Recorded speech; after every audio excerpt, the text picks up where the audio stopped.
Part 5. The Echo in the Silence. The seasons moved on. Autumn at college turned everything golden. Trees shed their leaves like secrets, carpeting the sidewalks I walked every day.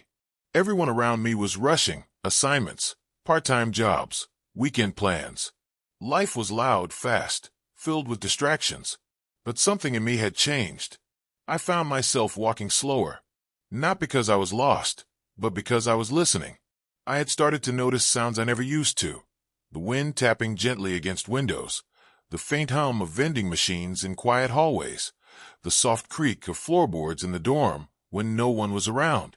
And sometimes, especially when I was alone, I could still hear it. That rhythm, those steady footsteps that used to fill our house every morning. I missed them in ways I couldn't explain. Missed them the way you miss sunlight during a long rain, or the way you miss warmth without knowing you were ever cold.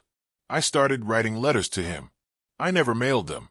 I just scribbled them in a cheap notebook I bought from the campus store. Some were only a few lines. Others spanned pages. I got an A on that literature paper. You probably wouldn't have cared, but maybe you would have smiled. I fixed a leaky faucet in the dorm today. Used your old trick with the tape and the coin. Sometimes I sit in the library and wonder if you ever had dreams you never spoke about. These letters weren't for anyone but me. Still, it felt like I was building a bridge, brick by quiet brick, from this new life back to the one I came from. One evening, I had a dream. I was walking through our house, but it wasn't quite right. The walls were taller, the colors were faded, and everything echoed. I walked into the kitchen, and there he was, sitting at the table, drinking tea. He didn't say anything, just looked at me. I sat down across from him. I never said it. I whispered. He raised an eyebrow, waiting. I never said thank you. For everything. The shoes. The early mornings. The way you were always just there. He nodded, eyes soft. I reached out, but he faded before I could touch him. I woke up with tears on my pillow, but they didn't sting. They felt clean. Later that month, I went home for a long weekend. The house was quiet, dustier than I remembered. The fridge hummed like it was talking to itself. The back porch creaked when I stepped on it. I walked through each room slowly, touching the door frames, the windowsills, the places his hands had once been. In the garage, I found the shelves he built, still sturdy. His toolbox was exactly where he left it, and next to it, an envelope with my name written in his handwriting. Inside was a short note. If you ever feel like you don't know what to do, start by fixing something. Even a squeaky hinge. It'll help. I laughed through the tears. It was such a him thing to say. That evening, I heard a sound that stopped me cold. Creak step. Creak. Step. I was sitting on the porch, and for a moment, just one moment, it felt like he was walking down the hallway again. The same rhythm I'd grown up with. The same pace. The same weight. But the hallway was empty. I didn't feel sad. Not this time. Because I understood. Grief doesn't end. It just finds quieter ways to live with you. It becomes a rhythm beneath the noise of everyday life. A part of you. Like your own heartbeat. And sometimes, when you need it most, it speaks. Not in loud declarations, but in quiet footsteps that never quite fade. Months later, I found myself fixing a bookshelf for a friend in the dorm. She had tried to build it herself, but the thing leaned like it had secrets to hide. As I knelt to stabilize it, I heard myself mutter, Too tight on the left. You always let the wood breathe. I froze. It wasn't my voice that had said it, not entirely. It was his. Through me. He wasn't gone. Not really. He had passed his rhythm into mine. The way he measured things, with just his eyes. The way he said little, but meant everything. The way he gave more than he ever took. By the time graduation came, I had stopped writing letters. Not because I didn't need him anymore, but because he had become part of my thoughts. Part of the way I moved through the world. Part of the way I stood in line, fixed broken things, noticed the silence. The wooden box he built still sat by my window, now filled with mementos of a life slowly expanding. An old photograph, a spare key, a faded schedule, a shoelace, and that one final note. On the day I moved into my first apartment, I packed it last. And when I unpacked it, I placed it on the shelf near the door, so that every time I left and returned, I'd remember what home used to sound like. Now, years later, I sometimes catch my own footsteps in an empty hallway.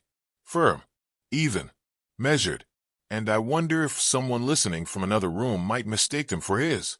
I hope they do, because in the quiet spaces, where the world finally slows and the noise settles, he's still walking with me.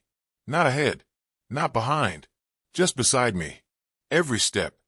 Part 6, The Next Footstep. The first time I heard it again, I wasn't expecting it. It was early, just past 6 in the morning. The sun hadn't fully risen, and the world was still soft, wrapped in that muted quiet only found at the edge of a new day. I was standing in the hallway of our small house, cradling a cup of lukewarm coffee, when I heard it.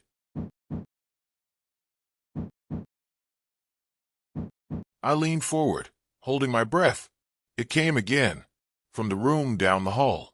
Tiny feet, uncertain but curious, patting gently against the wooden floor. My son was awake. He was 2.5, just old enough to open his bedroom door on his own, just confident enough to wander.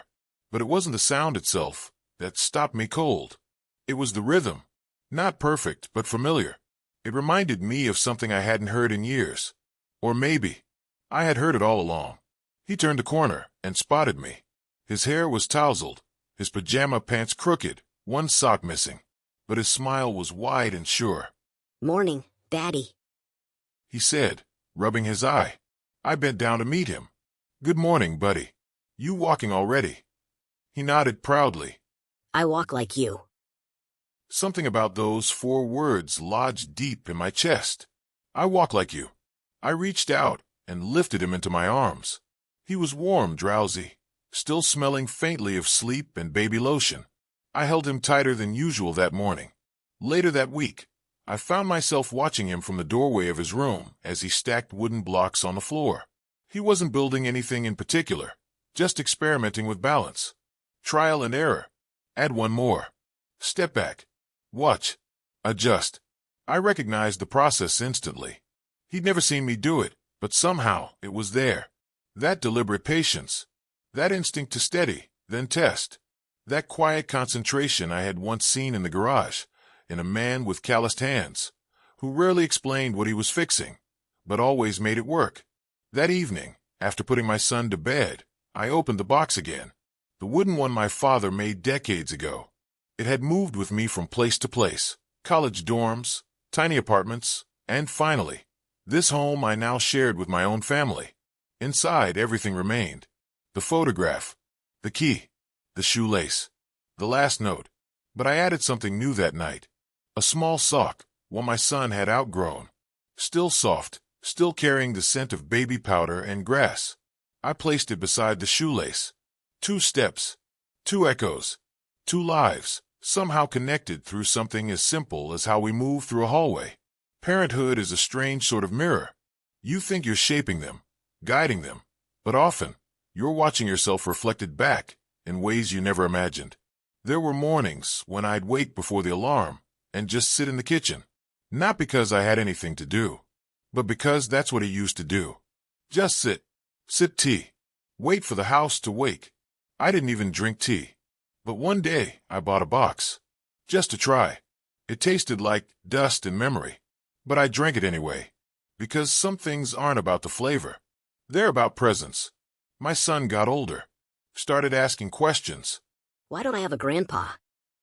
I paused the first time he asked. Not because I didn't know the answer, but because I wasn't sure where to begin. He was very quiet, I said. My son tilted his head. "Like me?" "Yes," I smiled. "But strong, too. Like you'll be." He thought for a moment. "Did he like pancakes?" I laughed. He loved pancakes, especially when they were a little burnt. "Like you," he said. Exactly like me. One rainy Sunday, we were stuck indoors. No cartoons. Power was out. I brought out an old toolbox and sat on the floor with him. We unscrewed flashlights. Took apart a broken door latch.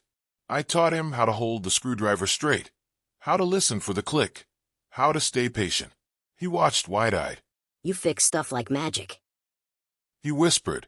I almost told him it wasn't magic, but I stopped, because maybe it was. Maybe it always had been. Years passed.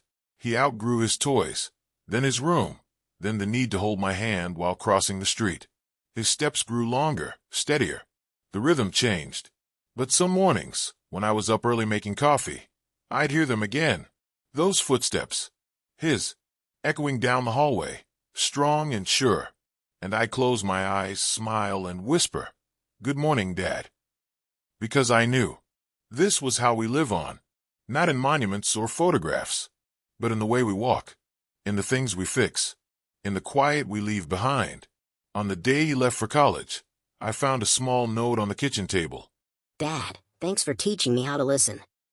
Not just with my ears, but with my feet. I promise I'll walk well. Love, your son. I cried longer than I expected to, but not because I was sad, because somehow I knew he'd be okay, and because the sound of his shoes, now far down a new hallway, still felt close. Now I am older. The house is quieter again. The mornings are slower. But sometimes I still walk the hallway, just to hear the echo. And every step I take reminds me of where I came from, and who walked beside me, even when I didn't know. One day, maybe when I'm gone, my son will do the same, and maybe his child will watch him from a doorway, hear the sound, notice the rhythm, and carry it forward. Not because I told them to, but because love leaves footprints, and the sound of those shoes never truly fades.